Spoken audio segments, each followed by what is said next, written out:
우리가 계속해서 하나님과의 친밀한 교제가 우리 신앙생활의 핵심이다라고 하는 제목으로 말씀을 나누었습니다.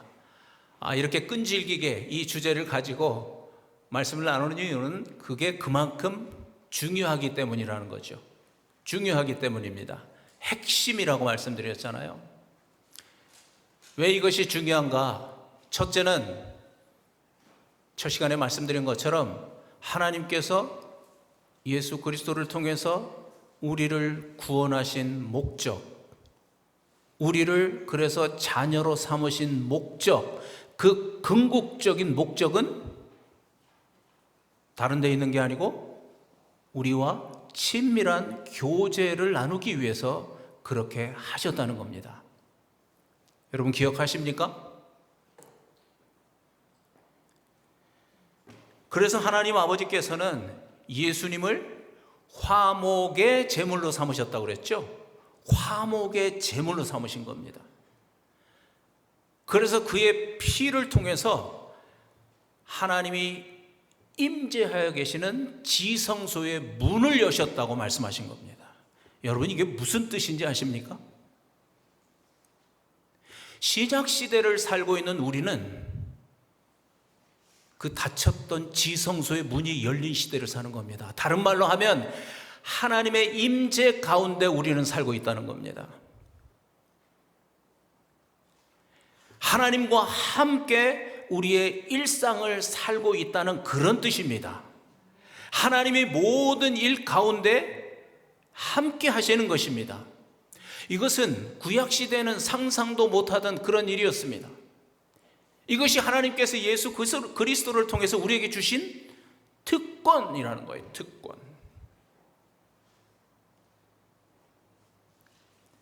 두 번째 중요한 것은 하나님과 이렇게 친밀한 교제 속에서 살 때 그 안에 우리가 누릴 수 있는 최고의 기쁨과 만족이 있다는 거예요.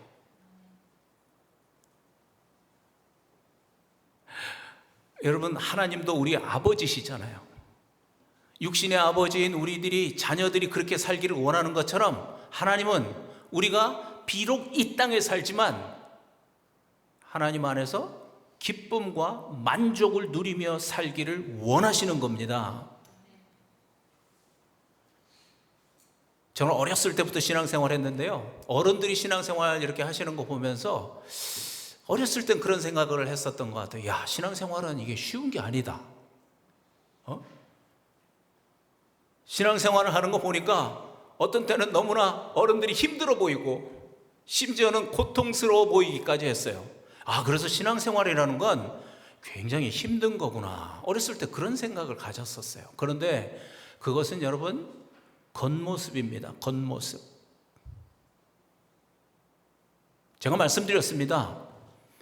정말 제대로 된 신앙생활을 하면 반드시, 이 말이 중요한 거예요, 반드시 우리의 삶 속에는 뭐가 있어요? 기쁨이 있다는 거예요. 반드시예요. 반드시. 기쁨과 만족이 있습니다.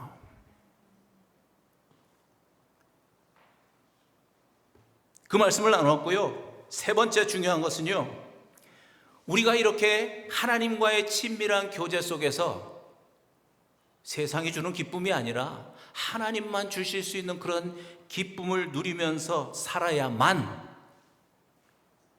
사탄의 미혹에 넘어가지 않고 끝까지 믿음을 지키고 승리하는 그런 삶을 살 수 있다는 말씀을 우리가 함께 나눈 겁니다.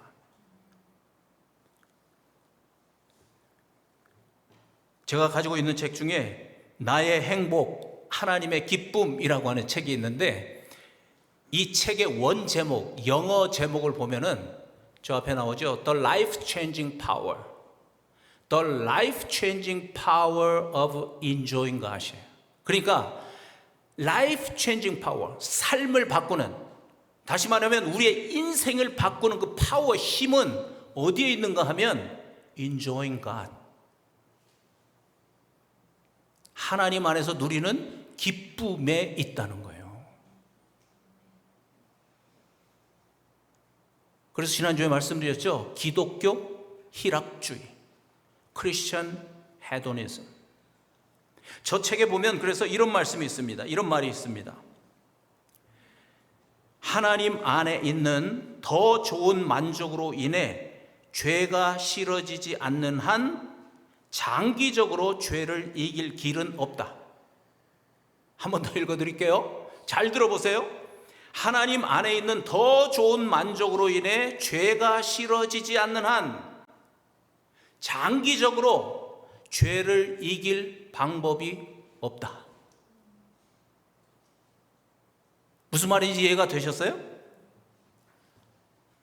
죄가 싫어져야 죄가 끊어지는 겁니다. 죄가 싫어져야 죄가 끊어집니다. 죄를 좋아하면 아무리 죄를 끊고 싶어도 끊어야 된다고 생각하면서도 끊어지지 않습니다. 그 죄가 싫어질 때 죄가 끊어지는 겁니다. 그러면 어떻게 죄가 싫어질 수 있죠? 조금 전 그 얘기가 그 얘기인 겁니다. 하나님 안에서 누리는 기쁨, 하나님 안에서 더 큰 만족을 누리게 되면 죄가 싫어진다는 거예요. 그것이 바로 죄를 끊을 수 있는 방법이라는 거예요. 하나님께서 이걸 아시죠.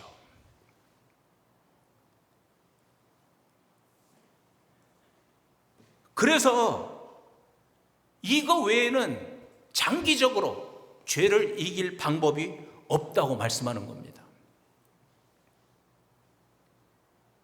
그래서 지난주에 말씀드린 것처럼 여러분, 기쁨은 단지 기쁨이 아닙니다. 하나님 안에서 누리는 기쁨은 능력이 되는 겁니다. 요새가 되는 겁니다. 피난처가 되는 겁니다. 뭐로부터? 죄로부터, 유혹으로부터.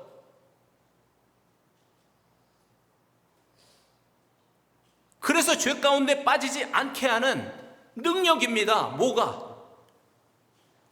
하나님과의 친밀한 교제 속에서 우리가 맛보게 되는 기쁨, 그 만족,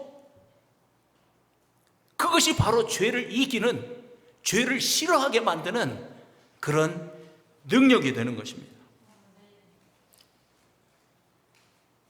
그래서 우리가 계속해서 죄를 이길 수 있는 겁니다.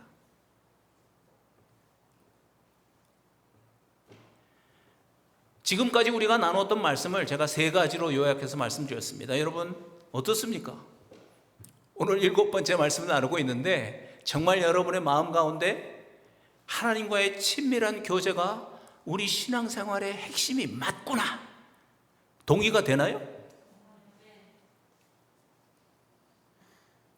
아멘이 더 컸으면 좋겠는데 정말 동의가 되십니까? 그래서 우리가 찬송 불렀는데 정말 하나님, 저는 다른 것보다도 하나님과 친밀한 관계 속에서 살고 싶습니다. 그것이 제가 원하고 바라고 기도하는 것입니다. 여러분의 마음에, 여러분 마음 중심에 그런 간절함이 있냐고 제가 물어보는 겁니다. 있습니까?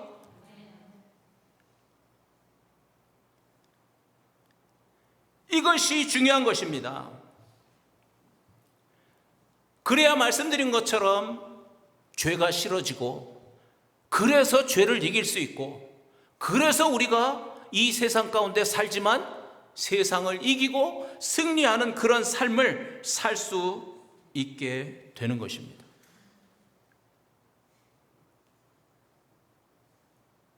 그런 의미에서 하나님과의 친밀한 교제가 얼마나 중요한가, 우리 신앙생활의 핵심이다.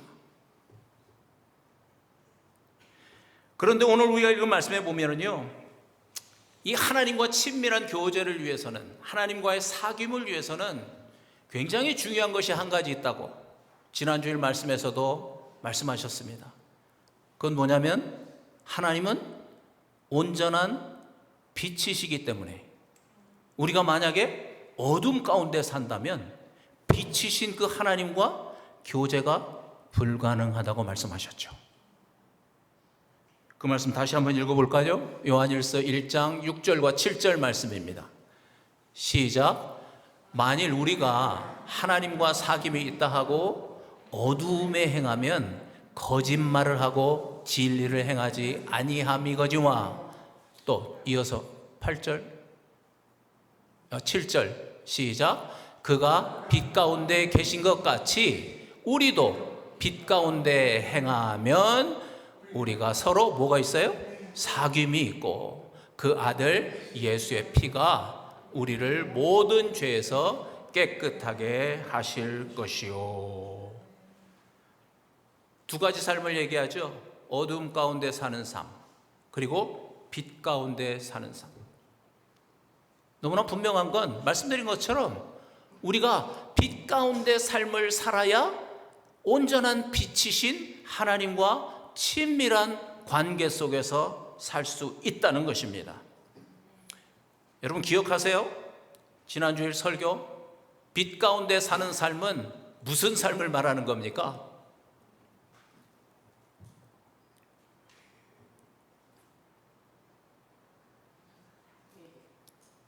아는 분이 별로 없는 것 같은데. 예? 아멘, 아멘. 빛 가운데 사는 삶이라는 것은 죄를 하나도 짓지 않고 온전히 거룩하게 사는 삶을 말하는 것이 아니고 회개하는 삶을 말한다고 그랬습니다. 여러분 이제 기억나시죠? 그렇습니다. 회개하는 삶입니다. 우리가 겸손하게 내가 지은 죄를 죄로 인정하고 그 악한 행위를 자백하고 회개하는 삶을 말하는 것입니다. 그런데 오늘 우리가 설교 전에 읽었던 이 요한일서 2장 9절부터 11절 말씀에 보면 우리가 회개해야 될 죄에 대해서 구체적으로 말씀하고 계십니다. 이 죄가 뭔지를 오늘 우리가 분명히 알아야 됩니다. 자, 9절부터 11절 9절부터 11절 시작.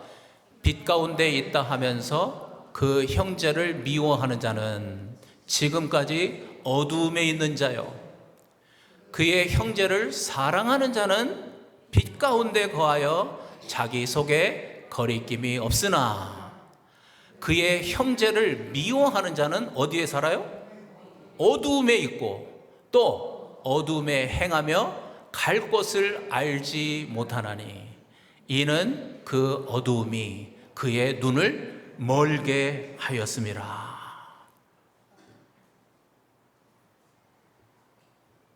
분명히 여러분 말씀을 통해서 아셨죠? 어둠 가운데 산다는 것은 다른 것을 말하는 게 아니었습니다.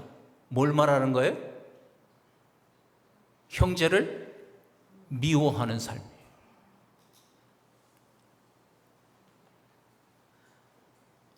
형제를 미워하는 삶을 사는 것이 어두움 가운데 사는 삶이에요. 그 죄를 회개하지 않고 계속 그 상태로 산다면 어두움 가운데 사는 겁니다. 그래서 하나님과 친밀한 교제가 불가능하게 된다는 거예요. 여러분 우리가 현실적인 얘기를 한번 해봅시다. 우리가 살다 보면은요 좀 억울한 일 당할 수 있습니다. 아무리 생각해봐도 자기는 별로 잘못한 게 없는데 상대가 너무 잘못해가지고 일이 벌어진 것이 있습니다. 객관적으로 봐도 나보다는 상대가 더 잘못한 그런 일들이 있을 수 있지요. 우리가 그걸 억울한 일을 당했다고 말합니다. 그래서 그런 일을 당할 때 화가 나죠. 그리고 상대가 미워집니다. 여러분 그런데 바로 이때 우리가 조심해야 됩니다. 내가 그 사람을 미워하는 순간 나는 또 다른 악이 된다는 겁니다.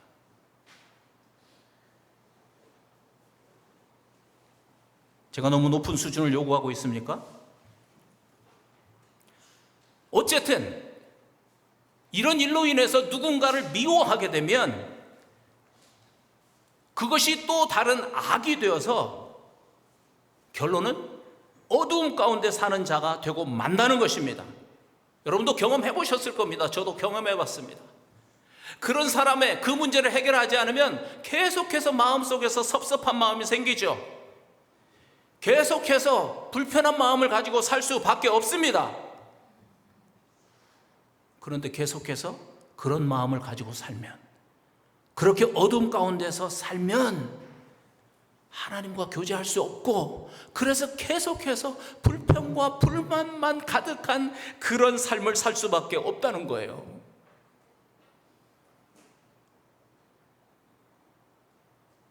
여러분, 이 문제를 어떻게 해결하면 좋겠습니까? 저도 경험이 있고 여러분도 경험이 있을 텐데, 오늘 이 문제를 이 말씀에서 해결하시기를 바랍니다. 로마서 14장 4절 말씀입니다. 자, 한번 같이 하시죠. 시작.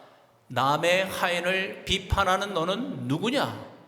그가 서 있는 것이나 넘어지는 것이 자기 주인에게 있음에 그가 세움을 받으리니 이는 그를 세우시는 권능이 누구에게 있어요? 주께 있음이라. 이렇게 말씀하십니다. 여러분, 물론 이 일이 선한 일인지 아니면 악한 일인지 확실하게 분별해야 합니다. 그러나 더 중요한 것은 조금 전 말씀대로 그가 서 있는 것이나 넘어지는 것은 누가 하시는 일입니까? 주님이 하시는 일이라는 거예요. 그건 주님이 하시는 일이에요. 그런데 그걸 내가 하려고 할 때 다른 사람을 비판하기 시작해요. 비판이 도가 지나치면 비난하기 시작해요. 이것은 하나님의 주권을 침해하는 거예요.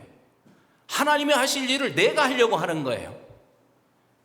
다시 말하면 내가 주인 노릇하려고 하는 시도인 것입니다. 왜 그렇습니까? 조금 전 말씀 끝부분에 뭐라고 그랬어요? 그를 세우는 권능이 누구에게 있다고요? 그를 세우는 권능은 주께 있습니다. 주님께 있습니다. 우리가 이 부분을 조심해야 됩니다. 여러분, 인간관계가 깨지는 이유가 바로 여기에 있기 때문에 그런 겁니다. 부부관계 마찬가지고요, 친구관계도 마찬가지고요, 교회 안에서도 마찬가지고요, 부모와 자녀의 관계가 깨지는 이유도 바로 여기에 있기 때문에 그런 겁니다. 왜냐하면 세우는 권능이 주님께 있는데 자기에게 있다고 생각하는 겁니다. 그래서 뭔가를 잘못하면, 내 마음대로 되지 않으면, 누군가를 세우려고 하다가 내 마음대로 되지 않으면 그 사람을 비판하게 되는 거예요. 그러다 보면 그 일에 대해서 마음에 상처를 받게 돼요. 섭섭한 마음이 생겨요. 원망이 돼요. 그러다가 그것이 미움이 되는 겁니다. 우리는 분명하게 알아야 됩니다. 그가 서 있는 것, 넘어지는 것, 그를 다시 세우는 것, 다 누구의 권능? 주님이 하시는 일이에요. 주님이 하시는 일이에요. 옳고 그름은 우리가 판단할 수 있겠지만, 그러나 그 모든 일을 내가 책임지려고, 내가 해결하려고 그런 시도를 할 때, 말씀드린 것처럼 내 마음대로 안 되죠. 남편이 내 마음대로 됩니까? 아내가 내 마음대로 됩니까? 안 되잖아요. 자녀가 내 마음대로 됩니까? 안 되잖아요. 세우려고 하니까. 저는 이 말씀이 우리에게 자유를 주십니다. 진리가 너희를 자유케 한다 그러시잖아요. 물론 잘못한 거 알고 그것을 고쳐야 된다는 거 아는데, 그런 상황을 내가 주동해서 내 힘으로, 내 판단으로 하려고 하면 그거는 자기가 주인 되겠다고 하는 주의입니다. 겸손하게 그걸 내려놓아야 합니다. 그리고 하나님께 의뢰해야 됩니다. 주님께 의뢰하는 것입니다.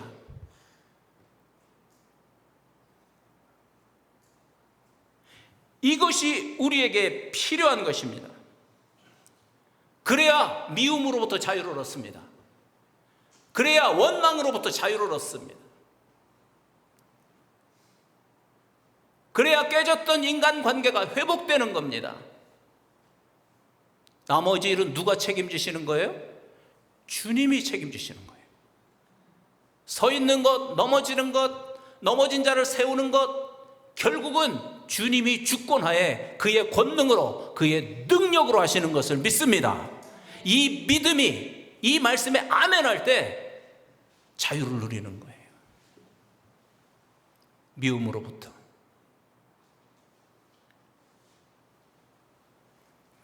그래서 이어지는 로마서 14장 9절과 10절에서 이 말씀을 하시는 거예요. 이 말씀은 우리가 교회에서 참 많이 나누었던 말씀이에요.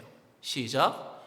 이를 위하여 그리스도께서 죽었다가 다시 살아나셨으니 곧 죽은 자와 산 자의 주가 되려 하심이라. 10절. 내가 어찌하여 내 형제를 비판하느냐? 어찌하여 내 형제를 업신 여기느냐? 우리가 다 하나님의 심판대 앞에 서리라. 예수님의 부활을 통해서 우리가 알게 된 가장 중요한 게 뭡니까? 그분이 바로 하늘나라에서 오신 성자 하나님이시라는 거죠. 그래서 그분이 바로 이 온 세상을 창조하신, 나를 포함해서 나를 만드신 우리의 주님이시라는 것을 부활을 통해서 증명하셨고, 우리도 그 부활을 통해서 그것을 믿는 것입니다. 우리가 그것을 믿어서 구원을 얻었습니다. 그러니까 조금 전 말씀대로 형제를 비판하는 것은 단지 사람의 관계 속에서 생긴 죄가 아니라는 거예요. 이것은 무슨 죄예요? 본질적인 죄. 예수님의 주인 되심을 인정하지 않았기 때문에 만들어진 죄라는 거예요. 그래서 다른 사람을 비판하게 되는 거예요. 비난하게 되는 거예요. 그러다가 다른 사람을 미워하게 되는 것입니다. 여러분, 저도 경험했지만 부활을 통해서 예수님을 주와 그리스도로 믿은 사람들은 이것이 우리가 회개해야 될 가장 심각한 죄라는 것을 아는 겁니다. 다시 말하면 형제를 미워하고 업신여긴 그 죄뿐만이 아니라 그 죄의 원인이 되는, 뿌리가 되는 예수 그리스도를 주인 되심을 인정하지 않는 그 죄의 심각성을 알고 마음 중심으로 회개하게 되는 겁니다. 회개가 깊어지는 거죠. 단지 악한 행위만 회개하는 것이 아니고 그 뿌리가 되는 내가 주인 된 죄를 회개하는 것입니다. 그래서 요한일서 3장 8절에는 이런 말씀도 있습니다. 이 말씀 마지막으로 한번 같이 나누려고 합니다. 시작. 죄를 짓는 자는 마귀에게 속하나니 마귀는 처음부터 범죄함이라. 하나님의 아들이 나타나신 것은 마귀의 일을 멸하려 하심이라. 죄를 짓는 자는 마귀에게 속했다고 하죠. 제가 보니까요, 마귀는 하는 일이 딱 한 가지입니다. 딱 한 가지. 그건 뭐냐면 예수님을 주인으로 믿지 못하게 합니다. 제가 그래서 그 얘기 많이 했습니다. 여러분, 마귀는요, 교회 가는 거 말리지 않습니다. 교회 가서 열심히 봉사하고 신앙생활 하는 거, 활동하는 거, 이런 거 말리지 않습니다. 마귀는 딱 한 가지를 못하게 합니다. 교회는 열심히 다니지만 예수님을 주인으로 믿지 못하게 합니다. 그래서 부활이 선포되는 곳에 마귀가 벌벌 떠는 겁니다. 왜냐하면 오직 부활이 예수님의 주되심을 확실하게 증거하기 때문에 그런 겁니다. 우리는 그 마귀의 그 시험을 이긴 자들입니다. 왜냐하면 부활을 통해서 예수님의 주되심을 고백하고 구원을 받았기 때문에 그런 것입니다. 또 한 가지 마귀가 하는 일은 비슷한 일이지만 이미 예수님을 주님으로 영접한 자라도 어떻게 해서든지 유혹해서 실제 삶 속에서는 예수님이 주인이 아니라 자기가 주인된 삶을 살게 하는 겁니다. 왜 그렇게 합니까? 그렇게 하면 자연적으로 우리는 죄로 달려갈 수밖에 없기 때문에 그런 겁니다. 예수님의 주인 되심을 놓치는 그 순간 우리는 죄로 달려갑니다. 이게 우리의 연약함입니다. 그리고 이것이 사탄의 작전 발전입니다. 여러분, 그래서요, 우리는 죄 하면 마귀를 생각해야 합니다. 물론 사람이 죄를 짓는 거지만 그 죄의 뒷면에는, 배후에는 분명히 사탄, 마귀가 있다는 겁니다. 음란한 죄, 거짓말, 탐욕, 교만, 특별히 오늘 말씀처럼 형제를 미워하는 죄, 업신여기는 죄, 그 배후에는 마귀가 있습니다. 그건 단지 나의 행위가 아니라는 걸 알아야 합니다. 앞에서 말씀드린 것처럼 예수 그리스도를 주인으로 영접한 사람들, 우리는 그런 면에서 다른 것입니다. 뭐가 다릅니까? 마귀에게 속아서 예수님의 주되심을 놓치는 바로 그 순간 나는 죄를 지을 수밖에 없구나, 이거라는 거예요.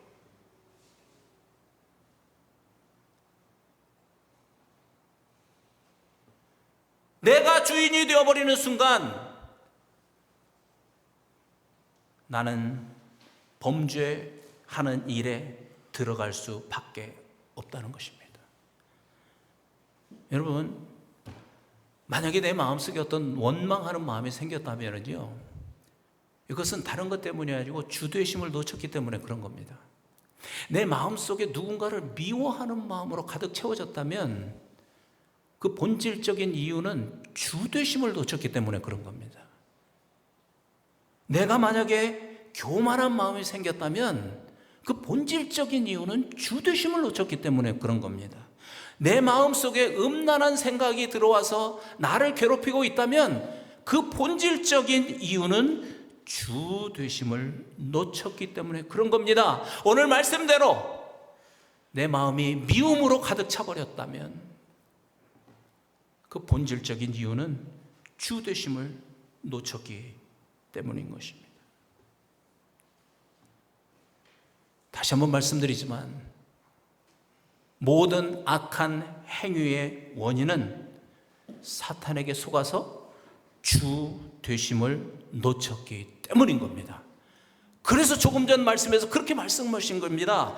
죄를 짓는 자는 누구에게 속했다? 마귀에게 속했다고 말씀하시잖아요.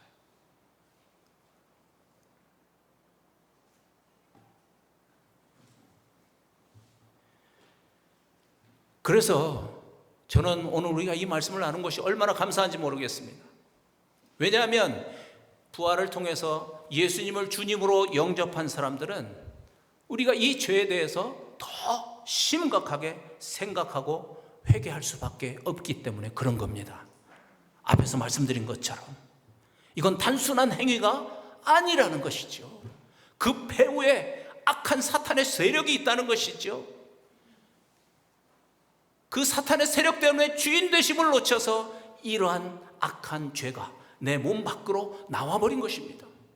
그러니 우리의 회개는 더 깊고 더 심각한 회개를 할 수 있는 것입니다. 그리고 이렇게 회개하는 삶이 바로 빛 가운데 사는 삶입니다. 왜냐하면 이렇게 우리가 마음 중심으로 우리의 죄를 고백할 때, 자백할 때 약속대로 그리스도의 피로 우리를 깨끗하게 씻어 주시는 것을 믿습니다. 지난 주일 말씀 함께 나눴는데 이 말씀을 마지막으로 한번 보겠습니다. 시작. 만일 우리가 우리 죄를 자백하면 그는 미쁘시고 의로우사 우리 죄를 사하시며 우리를 모든 불의에서 깨끗하게 하실 것이요. 죄인된 우리를 위해서 예수 그리스도가 십자가에서 죽으심으로써 이루어 놓으신 이 속죄의 은혜는 이미 과거에 완성되었다고 말씀드렸죠. 그걸 부정과거라고 그랬어요. 부정과거 시제. 이미 과거에 하나님께서 예수 그리스도를 통해서 이루어 완성해 놓으신 일입니다. 그럼에도 불구하고 자백, confess, 회개는 무슨 형? 현재형이라고 그랬죠. 현재형. 이것을 하는 것이 중요합니다. 여러분, 하나님 아버지께서 예수 그리스도를 통해서 그 속죄의 은혜를 이미 베풀어 주셨지만 그냥 우리가 가만히 있는다고 해서 우리 죄가 다 없어지는 것 아니라는 거예요. 뭘 해야 돼요? 자백을 해야 돼요.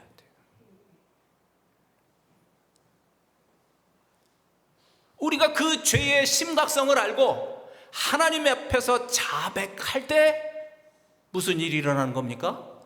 그리스도의 피로 우리가 자백한 그 죄를 깨끗하게 씻어서 우리를 정결하게 하시는 것입니다. 이 은혜를 자백할 때 입는 것입니다.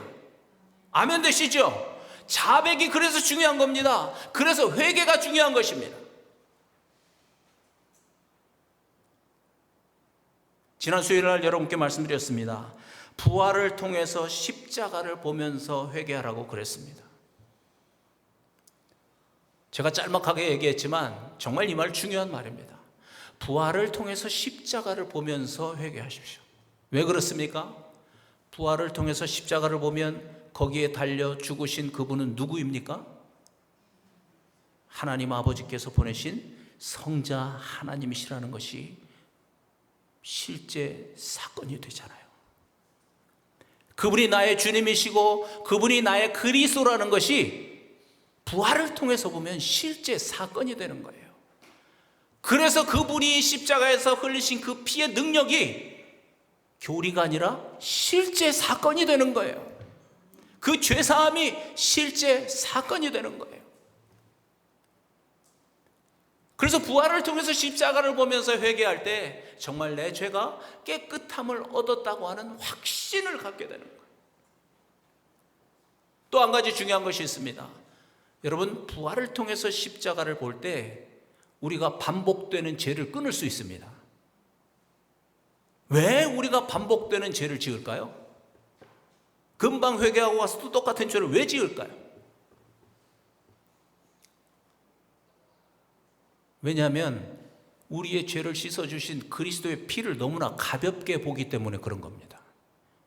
그냥 의뢰하는 일로 생각하기 때문에 그런 겁니다. 여러분, 그런데 그 피는 누구의 피입니까? 하나님의 피입니다. 하나님의 피. 그래서 우리는 그 피를 보혈이라고 그러잖아요. 그 피의 가치를 알아야 되는 거죠. 그 피는 priceless, 값을 매길 수 없는 하나님의 피인 겁니다. 구약을 보면 그 피의 가치를 우리가 압니다. 구약은 무슨 피로 죄를 용서받았습니까? 동물의 피를 가지고 죄 용서함을 받았죠. 그러나 그것은 그림자였고 이제는 성자 하나님이 오셔서 그의 피를 흘리신 것입니다.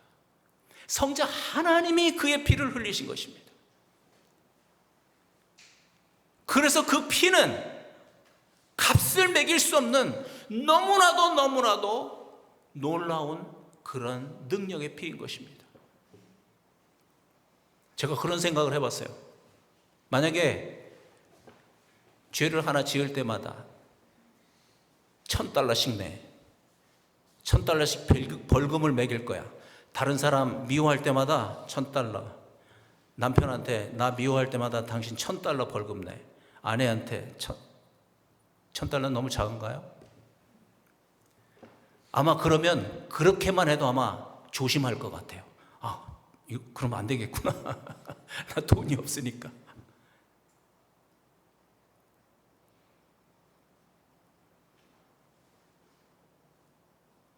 여러분, 우리 죄를 용서하신 그 피는 priceless, 값으로 매길 수 없을 만큼 큰 하나님의 피인 것을 믿습니다. 그래서 제가 부활을 통해서 십자가를 보라고 말씀드리는 겁니다. 그 피의 무게를 알아야 합니다. 그랬을 때 우리가 반복되는 죄에 빠지지 않습니다. 어떻게 그 피로 이 죄를 씻어주셨는데, 어떻게 씻음받은 죄인데 또 똑같은 죄로 달려가겠습니까? 그럴 수는 없는 거죠. 그래서 여러분께 말씀드립니다. 회개해야 됩니다. 회개할 때 그냥 회개하지 말고 부활을 통해서 십자가를 보면서 회개하시기 바랍니다. 그랬을 때 우리가 마음 중심으로 또 심각하게 앞에서 말씀드린 것처럼 회개할 수 있고, 그렇게 회개할 때 우리의 죄를 그의 피로 깨끗하게 씻어서 정결하게 하시고 막혔던 하나님과의 관계가 다시 뚫어지고 그 친밀한 관계가 회복되는 것을 믿습니다. 그 하나님과의 친밀한 관계 속에서만 누릴 수 있는 그 기쁨을 우리가 경험할 때 실제 우리의 삶 속에서도 그 기쁨으로 죄를 이기는 그러한 정결한 삶, 거룩한 삶을 살아가는 것을 믿습니다. 아멘. 우리 일어나서 이 찬송 한번 같이 하려고 합니다. 놀랍다 주님의 큰 은혜. 그 은혜는 다른 것이 아니고 우리의 죄를 십자가의 보혈로 씻어 주신 것입니다. 오늘 말씀을 생각하면서 이것이 얼마나 큰 하나님의 은혜인가 사랑인가 생각하면서 하나님께 올려드리시기를 바랍니다.